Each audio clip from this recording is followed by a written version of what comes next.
Hello, good morning, good evening, good afternoon to you all, wherever you are in the world. Welcome to our third Sustainability Leadership Talks, hosted by Sportsworks in partnership with the Sustainability Report. I'm Matthew Campelli. I'm the Director of Sustainability for Touchline and the founder of the Sustainability Report.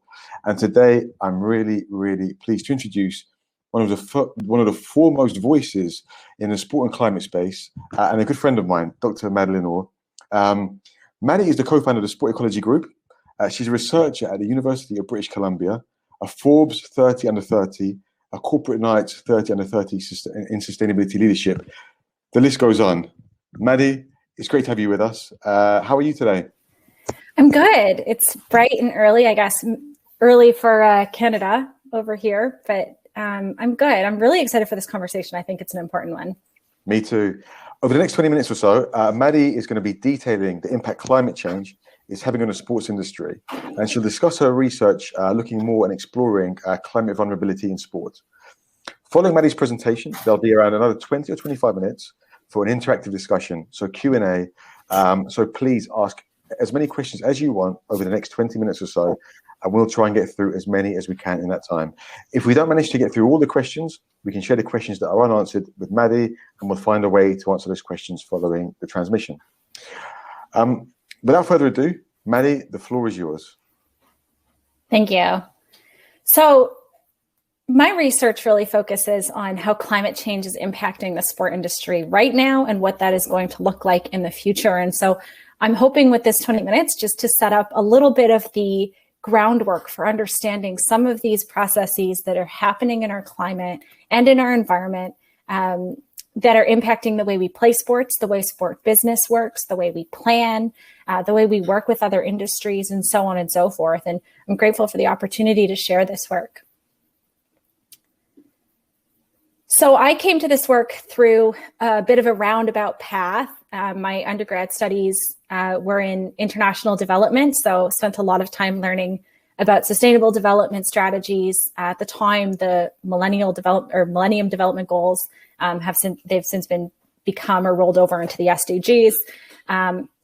And I spent a year after undergrad and my master's in France and worked in the French Alps and in the ski industry. And we saw one of the worst ski years on record at the time. And I saw up close what that meant, both from a health standpoint in terms of injury rates going up because the snow quality was bad. We had 3 children die in an avalanche at Les Deux Alpes, which is one of the mountains that I was working with. It was a very depressing year in terms of news headlines in the ski industry. In the US, similar bad news in terms of avalanche deaths that year. And so from a health standpoint, it was very problematic. And then we started seeing actually that the economic standpoint was equally problematic. We started seeing restaurants closing their doors because they didn't have enough business.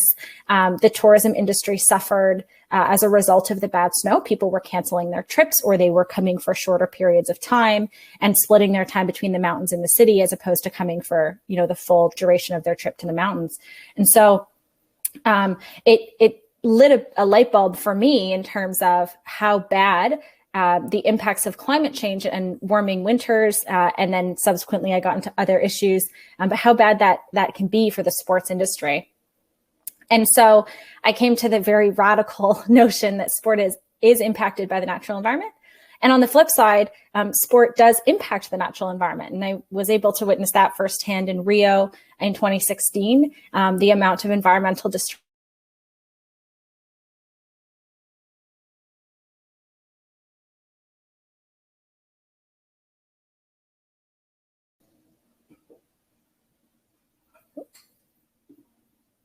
I think I lost you there. Are we back? Yeah, I think you're back, Maddie. I think we lost you just for a couple of seconds. So I spent some time in Rio during the Olympics, and we saw the number of favelas that were displaced and a huge amount of garbage produced at the event. Here's one picture. So I started seeing firsthand kind of both sides of the relationship that sport has with the environment. Flash forward a few years, and I was in my PhD studies at Minnesota. And I got to know Dr. Brian McCullough, who's at Texas A&M, and Dr. Tim Kellison at Georgia State. And together we came up with a definition for sport ecology, which is the study of sport, the natural environment, and the bidirectional relationship between the two. And so that bidirectional relationship is here, right? It's sport is impacted by the natural environment and impacts the natural environment. None of this is new or radical even or surprising. It's all very straightforward. It's just an important way to frame sustainability, because when we think about sustainability, often we think about how do we reduce sports' impact on the environment. And what we don't often consider is how do we react to and respond to the way the environment is impacting sports. And so it is a bidirectional relationship. We do have to consider both. And my research really does focus on this top one here that's highlighted. So in understanding the way sports responds to climate change in my research, I lean on this definition of vulnerability, which is not the kind of vulnerability you may hear about from Brene Brown or psychologists who speak of it on a very personal and social level. In the context of climate change, vulnerability is the degree to which a system, which can be a person, an organization, a league, is susceptible to and unable to cope with the adverse effects of climate change, including variability and extremes. And so variability is that kind of slow climate change. Extremes are those events. And so I explain this a little better on the next slide. So we can think of it kind of as these fast events and kind of the slower impacts, right? So fast events are those heat waves, which essentially is a prolonged period of time, a few days typically, where the temperature doesn't drop and importantly doesn't drop overnight. And so you have a sustained period of heat, and that can be really problematic and really hard on the body. And so that's where athletes become impacted by heat. Storms obviously can be catastrophic. We saw a typhoon hit the Rugby World Cup a few years ago. I'll show that in a minute. We've seen hurricanes increasing in the Atlantic. Last year was the worst hurricane year on record in North America. And so, those fast, quick, but very impactful moments where climate change is starting to show up. Wildfire, and poor air quality, they go hand in hand. Flooding and droughts are kind of flip sides of the same coin, but have impacts on climate change. And then you have those slower impacts, so those shorter and less predictable winters. It's not a one-off, it's not sudden, but it is equally impactful, as I tried to explain with snow at the beginning. And then, you have coastal erosion. This is something we're starting to see impacting golf. St. Andrews Golf Course, a storied golf course in Scotland, one of the world's finest, is losing a couple meters worth of land every couple years to the ocean. And essentially, the golf course is falling into the sea to the point where there's going to have to be some decisions made pretty soon about changing the order of the golf course in order to accommodate the lack of land that we're seeing. Sea level rise is another concern. There are several Trump run golf courses that are building coastal seawalls along the edge of the course. So we're seeing fast and slow impacts. And I wanted to share some of the most graphic examples, or the biggest examples. So on the left, you have a National Football League player for the San Francisco Giants who was on an oxygen tank during a game in 2018 during the now renowned Camp Fire, which burned an area almost equal to the size of Connecticut, for those who are familiar with the US geography, but quite a big amount of space was burned in that fire. And they actually played professional sports during that time, and athletes were on gas masks and oxygen masks. On the right, this is another event. This was obviously during COVID, which you can see from the cutouts in the stands. So there were no fans here to be impacted, but absolutely the athletes were impacted by poor air quality last year during some of those bad wildfires. Surely the folks on the call, people who are involved in sports, were paying attention when the Australian Open had some matches postponed and then ultimately canceled because either athletes were pulling out and or the officials determined that the conditions were too harsh to play as a result of bushfires. And this is in 2020, but it would not be surprising. In fact, it would be very much on trend for this to occur again in future. And so there's going to be a certain degree of adaptation that has to take place to protect that event. One of the lesser known stories from that bushfire event is that while the Australian Open was playing, about a dozen community tennis courts and training facilities were burned and or covered in ash and therefore destroyed during this period of time, these couple of weeks. And so the grassroots community of tennis in Australia was really badly impacted by that event. And so just one example of how really these events impact sport from, your grassroots children's sport all the way up to the professional level. Surely those in Europe would remember the heat wave that happened in 2019. I was in Europe at the time, in Italy, and it was marked as one of the deadliest heat waves. And coincidentally, it happened at the same time as the Women's World Cup, FIFA Women's World Cup.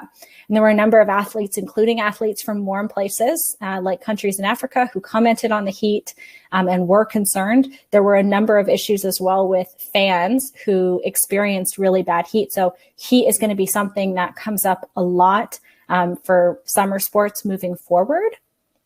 And especially when we start thinking about those mega events and how they will respond. A majority of mega event infrastructure tends to be outdoor facilities for some of those sports that are intended to be outdoors, and so they're at risk.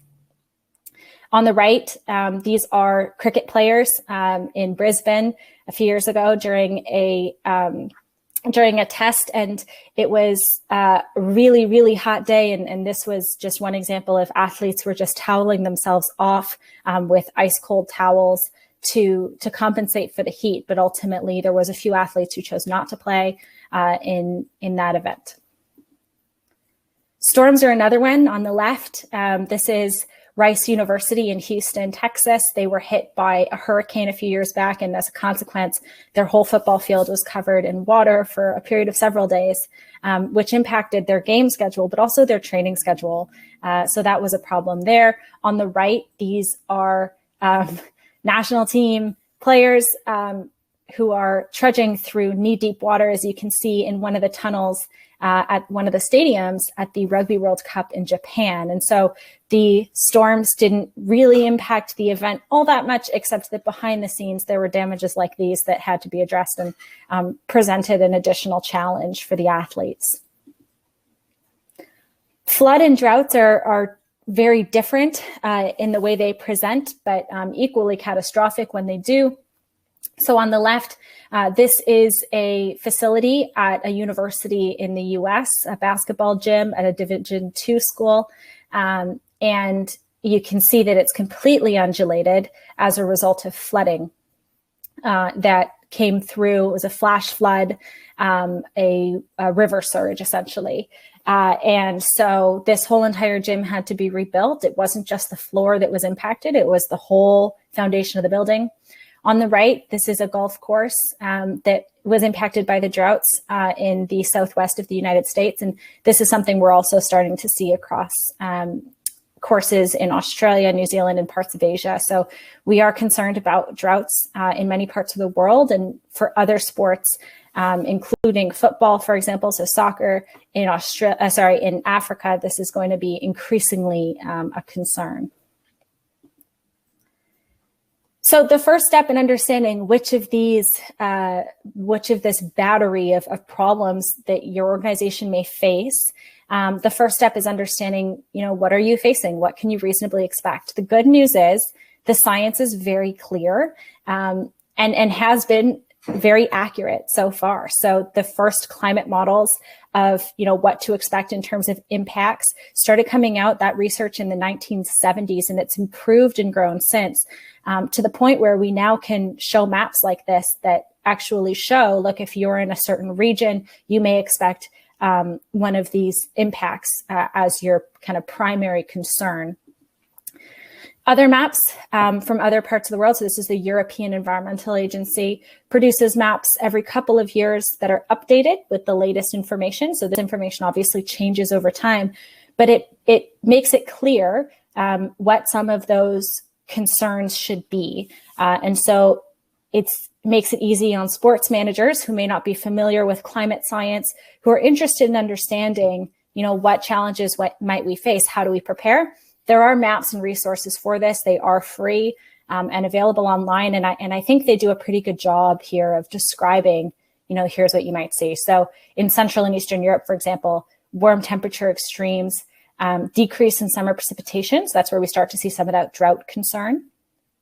Increase in water temperatures, increasing risk of forest fire, and decrease in economic value of forests. So that would have implications for any outdoor field sport, any sport where air quality is an issue, and essentially that's anything outdoors. This has implications for any summer sport with those warm temperature extremes, and can guide some of the adaptation that has to take place in response to the vulnerability. So the good news, like I said, is there is evidence, there is research. We do have quite a bit of information from which to pull insights. And so recently, a couple of colleagues of mine, Dr. Yuhei Inoue at Manchester Metropolitan, Dr. Russ Seymour, who runs BASIS in the UK, Dr. Greg Dingle at La Trobe University in Australia, we reviewed the research on how climate change is impacting professional and elite sport. And the biggest concerns based on that research is obviously heat, and then the combination of multiple hazards. So this is where you see, for example, a season that has a couple of bad storms and a couple of bad heat waves kind of all at once, those bundled issues. So we are starting to see it grow. The good news is it's growing, right? It was flatlined, essentially no research on what this meant for sport until 2010, and it has grown since. And so we are expecting this to continue growing. And that research is collated on the Sport Ecology Group's website, sportecology.org/research. Our team writes summaries of everything that's written on this topic so that people can engage with it without having to kind of dig deep into that scientific database. There's also increasingly guidance for managers coming out based on this information. And so, for example, the Corey Stringer Institute that's based in Connecticut in the United States, run by Dr. Doug Casa, offers policy guidelines for football and outdoor sports.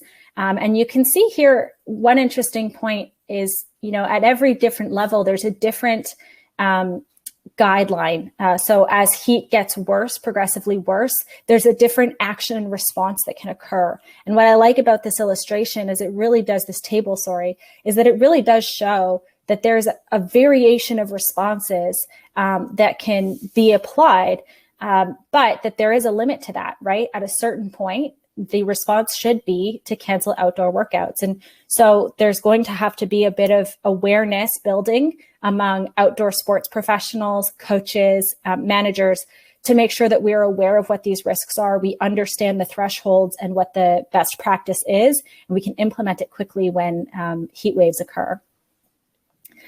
We're going to dig into this part more, I think, in the Q&A in the chat with Matt afterwards.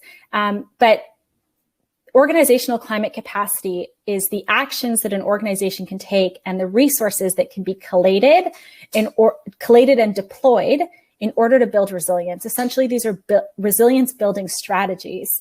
And so I'll run through them quickly, but we'll dig into it more later. Financial resources includes building a good insurance plan, right? Revisiting what those policies are, ensuring that they cover those force majeure moments, those acts of God, ensuring that you're aware of what kinds of grants and recovery funds are available at the city level where you may live. Human resources has to do with training the staff, making sure that there are policies in place, and that goes with planning and development resources, developing those policies and response plans and training all the staff on them and building the staff's knowledge so that in the case of a sudden event, a fast event, the staff is prepared to respond quickly. Network resources has to do with sharing information. This is where the sport industry really has a huge opportunity. There is a lot of room to share information among sports organizations. This is not something to be competitive about, because frankly, if one team is ready for climate change and the other is not, well, there's no game, because one of the teams is not prepared and not able to respond in the case of a heat wave, in the case of a storm, et cetera. All the teams kind of have to be on the same page. So there will be increasingly more opportunities to share information across networks. SportWorks is one of them. So this is really a great platform to get information. But Sport Positive Summit is another one. The COP26 conference at the end of this year represents another opportunity to share information, and more will pop up over time. And then infrastructural resources. When I work with sports organizations and share with them some of my concerns, the first thing that most people jump to is, oh, we have to build a new facility, or, oh, she wants us to implement all new infrastructure. That's not necessarily the case. This is kind of later in the list for a reason. Infrastructural resources are important. We do need to have the equipment to respond to things like floods, right? To pick up that water and drain it. But there are simpler versions of implementing infrastructural resources and more complicated versions, and typically all of them are expensive. So we save those for last. We deal with human resources first. We deal with policies first. We deal with building our financial resources first, building the network. And then once we have a solid foundation of the first four, we can really start to address that infrastructural piece. And last, with natural resources, these are the natural sunlight that your organization can capitalize on, the weather patterns and the trends in your seasons that can be capitalized on and understood better to use them to your advantage, as opposed to just assuming that what used to be the seasons will continue to be the same seasons moving forward. And I want to leave with this, sustainability and risk management go together. And what I mean by that is when we talk about sustainability in sports, typically we're speaking about how do we reduce sports impact on the natural environment. And I mentioned that earlier, but I want to bring it up again. That is sustainability, yes, but you can be carbon neutral all you want. So I'll give an example of Paris. If Paris Olympics is carbon neutral, that's excellent. But being carbon neutral does not protect the athletes in Paris from a heat wave, does not protect the facilities in Paris from flooding risks. And so these things go together. And my recommendation would be that sports organizations start to think about what risks they may face, where their vulnerabilities may lie, and start to have the sustainability team and the risk management team, whoever's involved in that, having a strategic conversation about the future together as opposed to separately. Because while it's great to, protect climate change and avoid that for the sake of avoiding it, there's also a really important narrative to tell in terms of here's what's at risk with sport itself if we don't correct and adapt and adjust. So, these narratives are quite wrapped up in each other, and it's really important that whoever the sustainability person or group or team may be is in communication with the facilities and the planning and all the people working on building a stronger future. And I'll leave it at that. I'm excited for the Q&A in the chat. Thank you very much, Maddie, for a very informative presentation, albeit a little bit scary, but within that, there's lots of opportunity as well. Very quick word to the audience. We've got about 20 minutes for lots of questions for Maddie. This is a great opportunity to pick the brains of someone who's at the top of their field. So please don't hesitate to get as many questions in, and then we'll get through them. Get through as many as possible. Maddie, I just want to pick up on the final point. Yeah. And obviously at the very beginning, at the very end, you talked about the intertwinedness of sport and the environment and how important it is to look at them in a very holistic kind of way. And we had a little conversation before the presentation started, and you said something quite profound about sports license to operate and how sports should be viewing this in a very real sense. How would you kind of characterize that, Maddie? How should sport be looking at climate change and mitigating climate change, and how accountable should sport be for that? Yeah.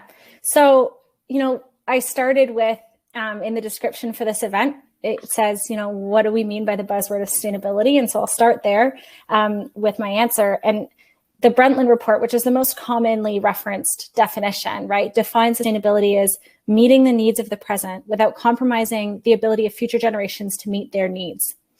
Now, an interesting part of that definition is it doesn't say anything about wants. There's no there's no room for things we want in that definition. Now, when we think about sport, right, I would argue most youth sport, participation sport, recreational sport, physical activity, that is a need. That is something our communities really rely on. It is a health mandate that our countries are starting to recognize in terms of the benefits for people's health, mental health, so on and so forth. At the professional and elite levels and big events, it's more of a want.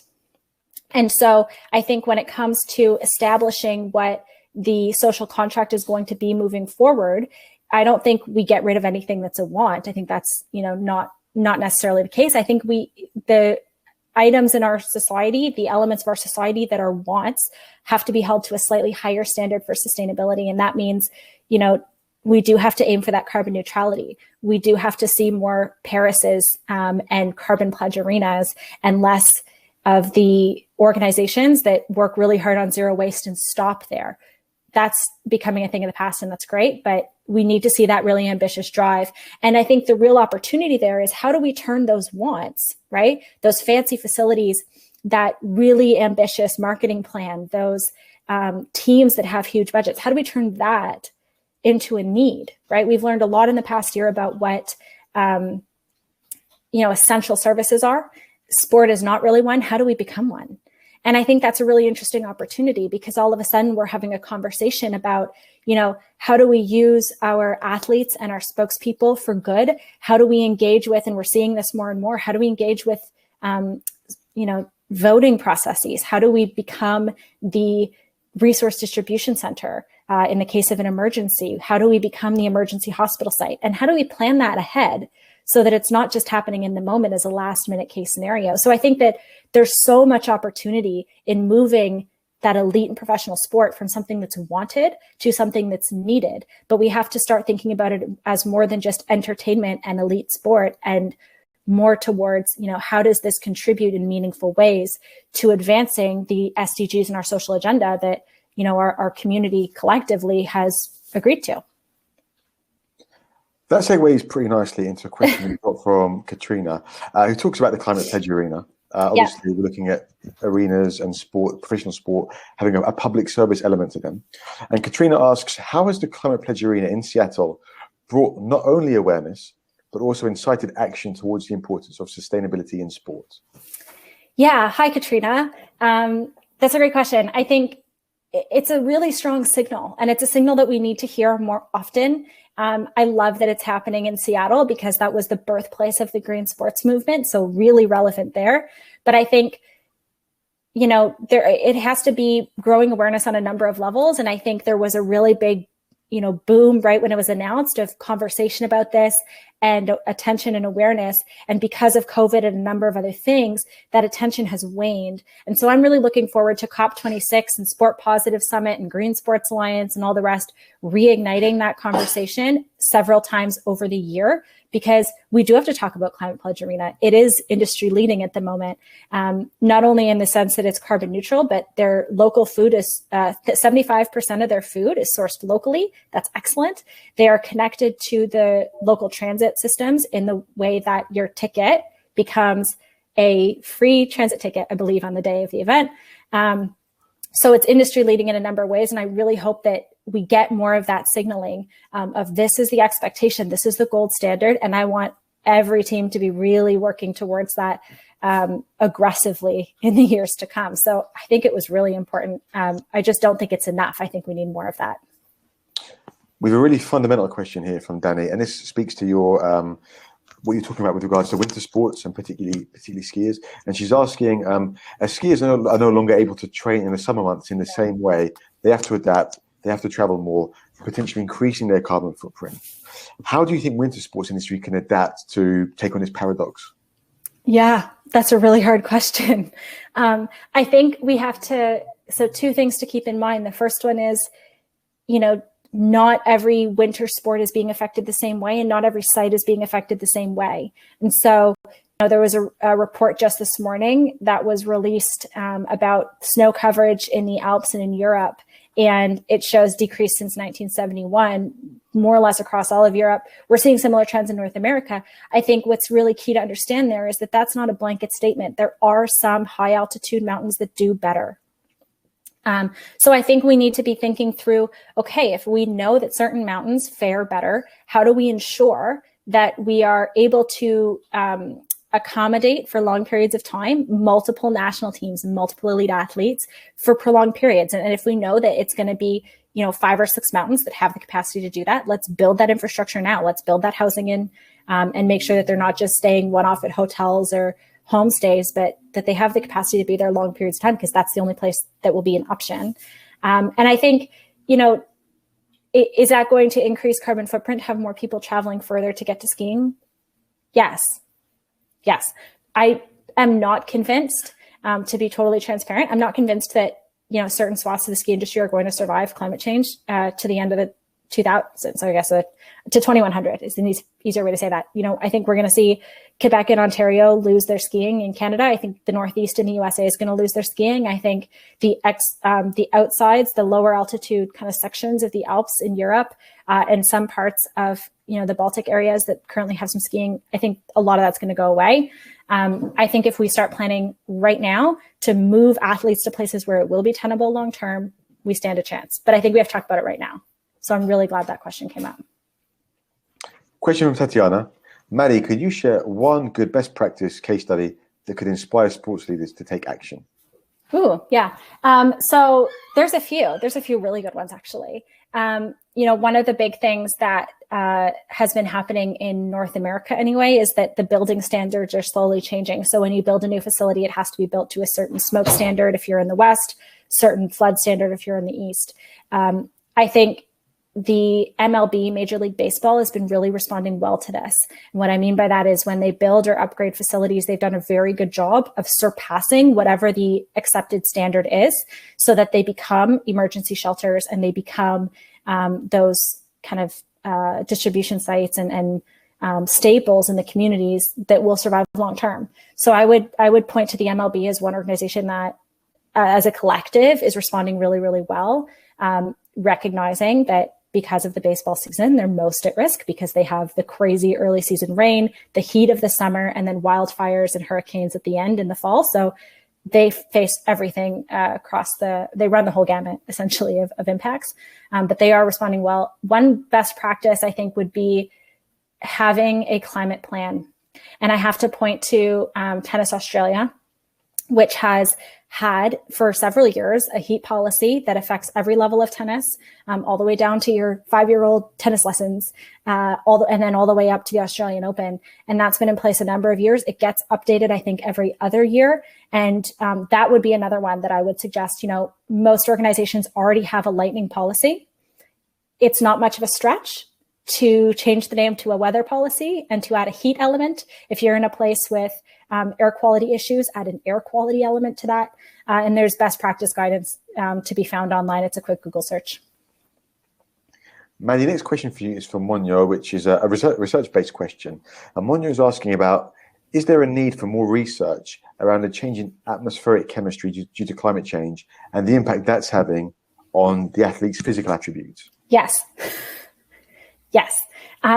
So there's the reason I got into this area of research is because in my early searching in this space, my early research in this space, I noticed there's a lot of research that says what to expect, like a lot of research for anywhere in the world. You can find out really quickly, even just using Google and Climate Central and, National Atmospheric and Oceanic Administration, all these different services that are free. You can find out pretty quickly what your flood risk is, what your heat risk is, what kinds of storms you may face, how often, how severe, so on and so forth.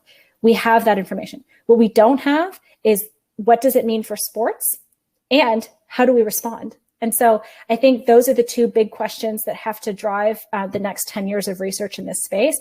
But I would say part of the reason there isn't enough is because sports med scientists and kinesiologists and sport managers and sport for development practitioners, we're siloed in the academy. We don't talk to each other. So until I started Sport Ecology Group, I was not in conversation with folks like Doug Casa at the Corey Stringer Institute, with folks like Ollie J in Australia, who was working with one of our colleagues, Greg, on some guidance on the heat piece. The silos are really killing us here. So the more we can have practitioners asking for this research, the better argument we have for saying, okay, great, look, so-and-so organization really needs to understand this better. That gives us the ammo to go and talk to those sports med people and those kinesiologists and those climate scientists and collate those teams that are going to bring that research to life. So we need more of it. We also need you to ask for more of it so that we can do a better job of reaching that goal. That point around breaking down silos kind of moves us nicely into our next question, which is from Ridurol, who's asking, how can we best utilize the public platform provided by sports clubs to promote positive discourse around the environment? I love that question. So Matt, you've heard me say this before, over, several dinners and drinks. I think we need to tell a better story about what happily ever after looks like.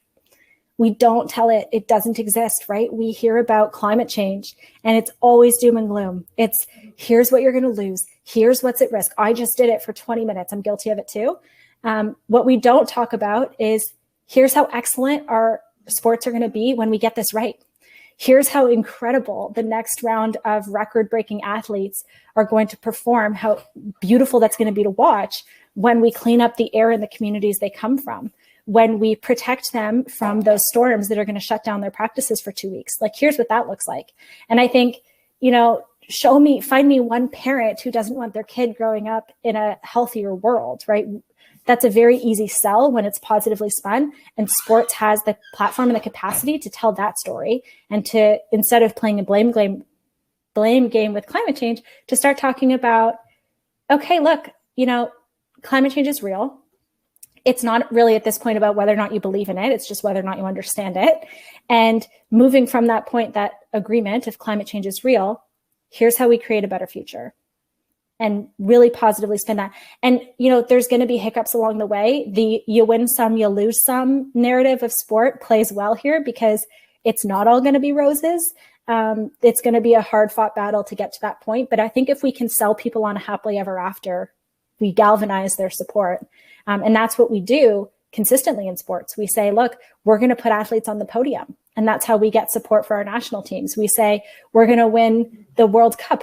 And that's how we get support for our team. So we show the happily ever after story and we move people in that direction. And that's how we get everybody pulling in the same direction. I just want to stay on that point before we move to the next question, because I think that's a really interesting aspect of it, telling this happily ever after story. And obviously the kind of doom and gloom aspect of the story is obviously underpinned by science, and we know what's happening to our world. Yeah. But how do we tell the happily ever after story using similar principles, science, facts, that kind of ammunition? I think we remind people that there's a few pieces of science that are very new, but very exciting in this space. So I'll share one, right? We now know that if we were to cut emissions right now, we not only will stop climate change in its tracks, we will start to reverse it. That is amazing in terms of its implications, right? It's mind-blowing to think of that, because it means that we're not necessarily stuck with the future we're currently looking at. We can build a better one. It can be better, but we have to commit to doing that. And so I think we have to just make sure that science is well known, that it's not just, here's the number of hurricanes your town is going to face. It's here's how many fewer, or here's how many hurricanes we can avert by doing X. And it's the same information, but totally different spin. And I think that moves the needle. That gets people really behind the idea of doing something better, of taking the bus, of whatever it is they're going to do. And I think the big part here, I think sport has influence on its sponsors and partners and supply chains. I think that's almost more important, honestly, than influencing the fans. If sport can be a leader in the corporate space, if we can convince the rest of the private sector that this matters, that we can get behind solutions, we go a really long way. That's a really interesting position for sport to carve out for itself. And I really like to see that happen. The next question is from Will, and Will's asking, in regard to the hosting of major sporting events, how proactive do you think organisers should be viewing the threat of climate change? And Will uses F1 Grand Prix as an example, and he asks, what sort of strategies should they be putting in place in regard to the risk of onset impacts, especially considering 350,000 spectators over a weekend during one of the hottest periods in the UK summer? Quite a long question. No, but important. But important. I think, it's about having the policies in place to respond quickly and having access to the resources if you need them. So I don't think it's a case necessarily with F1, for example, of having, all those additional outdoor air conditioning units or fans or water stations. It's having them on call in case it does reach that point so that we can quickly bring them in. So I think it's just a case of, it's risk management, essentially.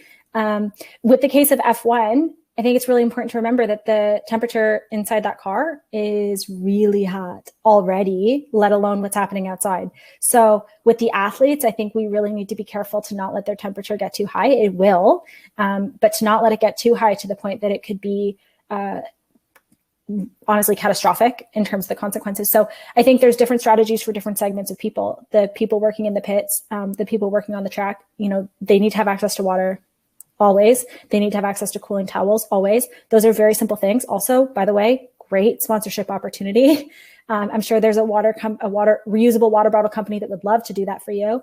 I'm sure there's a towel company, a cooling towel company that would love to do that for you. And then, a separate strategy for the athletes and a separate strategy for the fans, and not necessarily having it all on site, but having it ready to deploy, within a couple of days if that's the way the weather's going. Next question from Jamie, and he's asking, be it by desire or necessity, some stakeholders are proactive, others are reactive. Yep. Is carrot or stick approach the best? Or is stick the best approach? Or is it time for us to focus on the stick and give the urgency of climate situation we're all facing? Yeah, thanks, Jamie. And I see you're from World Rugby, which is a great organization to be talking about this, because how many of the best rugby teams are based in the South Pacific, where they're seeing sea level rise like no other. And this could be one of the best ways to have that conversation. So I think carrot and stick, both. I think we do have to keep showing and telling those stories of happily ever after. And organizations, I'll put this out there, I will have that conversation with you for free. I will help you figure out what that happily ever after story is. And send you to resources to help make it happen. But I think realistically, if you frame it as a health risk, all of a sudden you tend to get more buy-in from management. So I would really frame it that way in the case of events. It is a health risk for athletes to be wading through water to get to the stage. It is a health risk for athletes to be out there in storms or heat. It is a health risk for fans. And all of a sudden you have less fans who are satisfied with the event. That's a problem, right? I think that you present the health risk as an opportunity for sponsorship, and all of a sudden we start to see that needle move. All the while, the outward expression to the community has to be a happily ever after, I think. So a combo. We talked before the session about COP26. Yeah. We've got a question here from Jill about COP26. And she's saying COP26 will obviously be one of the highlights of the year in the climate change movement. How can sports organizations utilize COP26 as steps towards positive change? Yeah, I'm really happy this came up. So I'm not one of the key organizers on this, but Claire Poole, a good friend of mine, the organizer of Sport Positive, is leading a huge effort in this space. I know the Sport for Climate Action Framework Office in Bonn is also working on this. There will be a sport contingent and representation at COP26, which is really cool. So there will be more information to come on that. Follow Claire, follow Sport Positive to learn more. I know Rapid Transition Alliance in Britain is also doing something similar. BASIS is going to be there. So a couple of pieces. One, sports should be getting in touch with the organizations that will be on site. Find out how we can use those people who will be there as voices, as megaphones for the sport community as a whole. Second, we want to make sure that when the sports community shows up at COP, that it's a unified front. And that's really tough with sports because we like to be in our corners and sports are different and every league has a different agenda and different population they're serving. That said, if the goal is avert climate change, avert the worst, then I think sports needs to be on the same page, the sports world as a whole, about we see the risks, we see that this could hurt our athletes and our participants and our communities. We're ready to show up to that conversation and be a mouthpiece for the global climate change effort. And I think we all need to kind of line up together on that, which I think will be quite powerful if it works out. So get in touch with Claire Poole, get in touch with Sport Positive, get in touch with Rapid Transition Alliance, get in touch with the Sport for Climate Action Framework. Those are kind of the 4 suggestions I would give. And let's all line up behind the same goals. And I think if we do that, we really start to move the needle in a big way. And from conversations, so I work with our Ministry of Heritage here in Canada. They're putting together an advisory on sports and climate change. Similar work is being done in the US, similar work is being done in the UK, and I know Australia already has that. So, the more we can all be communicating with each other, showing up to these things together, the more impactful it is for my minister, for example, to say, great, we're going to change our rules and everybody's going to be sustainable. And that goes a long way. So get in touch with those 4 organizations, figure out how you can support that. We have time for a few more questions. We have 2 questions that kind of wrap into each other, so I'll kind of ask them in tandem, and sure. maybe we can do it on that basis. Tom's asking, hi Maddie, how can we begin to solve sport's biggest impact on the environment, international travel to mega events? And then Alexander kind of asked a kind of sub-question within that, and he's talking about the FIFA World Cup in 2026, North America. How can it create a positive impact in terms of sustainability when it's going to happen across 3 different countries with venues distances vastly apart? Yeah. I love that travel came up. So travel's the biggest problem, right? It's the number one, 85% or more of the environmental impact of these big events is travel. If we're not attacking that, if we're just focusing on stadiums, we're not doing our jobs in this part of the sector. So 2 things. We need to find ways to offset flights. We have to do that. There's going to be a certain amount. We're not at a point where we're going to have electric flights, and there's a certain amount of unavoidable travel that comes with sports. So we have to commit to that. Now, that is a great sponsorship opportunity, right? Let's find those partners who are going to help us offset our flights. And most sports teams, especially most national sports teams, have airline funders. They have airline sponsors. Like, we need to just start having that conversation more. So that's 1. 2, I think the more we can get to a point where we have satellite venues, the better. And what I mean by that is there is really cool technology coming out that provides an excellent experience for people who aren't in the building where the game is being played, but watching from afar. And what I mean by that is, how cool would it be if a game that's based in LA has an outpost in London because it's Team England playing, I'm going to make this up, but like Team South Africa, okay? So the game is being played in LA, but a venue in London and a venue in Pretoria, let's say, are going to have satellite venues where they sell cheaper tickets, but they still get some of the benefit of having their country's fans convene in one place, have a big party, and watch like a live hologram version of the game in place. Not only is that a win for their sponsors, who all of a sudden can be selling directly to the consumers in their country, it's a cultural event. It's a celebration of the team's success. It brings the event to home. It builds some of those tourism impacts internationally, and it reduces some of that international travel that we know is a problem. So I think the more we can move to a model where there's 1 or 2 satellite kind of locations for different events in the countries where the teams come from, I think we really start to see some interesting results. So I'm looking forward to that technology developing and those models coming forward, because all of a sudden, what you might lose in ticket sales on site from those international travel, you all of a sudden gain that funding in right sales for those satellite stadiums that are going to try to host their own country for their party. I think that feeds in nicely to the happily ever after kind of vision that you talked about a little while ago. I think we have time for one more question. Cool. And this question comes from Oryan. And Oryan's asking, do you see climate risk assessment and management of extreme weather events becoming part of event bidding? Or are there some examples of where this is happening already? Yeah, I think it has to. I just did some research with Walker Ross at Florida Southern. It was covered by the BBC a few weeks ago on, what kinds of risks, climate risks the next 10 years worth of mega events might experience. And so we went city by city and went through their historical weather data and their projections, including precipitation, floods, droughts, et cetera, et cetera, et cetera. And there's really not many events that are immune to heat. As the big one, but there's not many events that are immune to heat plus something else. So in California, and in Beijing for that matter, it's going to be air pollution. It's going to be different depending on where you go, but we are expecting to see more climate risk at events. It absolutely should be part of the bid. And I think that it should be part of the legacy plan, frankly. The solutions that get built in to make sure that that event is safe should be prolonged as part of the legacy plan, so that 10 years down the line, little Jane and Jimmy, who are playing soccer at the venue that was used for X event, are still breathing clean air in that space, are still benefiting from a heat policy that protects them if it gets too hot. And their coaches are trained in that environment where they know those risks. I think it's part of the bidding, it's part of the hosting, it's part of the legacy. We've gone a little bit over time.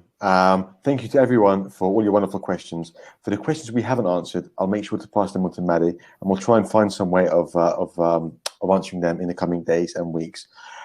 Finally, a big thank you to Dr. Madeleine Orr for being so generous with her time and with her insight today. It was a really fantastic presentation, and the Q&A was really informative. We had so many questions, so people are obviously hugely engaged with this topic, which is only a positive thing. Our next edition of the Sustainability Leadership Series will occur on Thursday, the 1st of April, around the same time. And this will be featuring Dan Redding, the Sustainability Manager of World Sailing, who will discuss the Federation's award-winning sustainability journey. We hope to see you there. Keep an eye out for the invite. And in the meantime, thanks for joining, and we'll see you soon, and stay safe. Goodbye.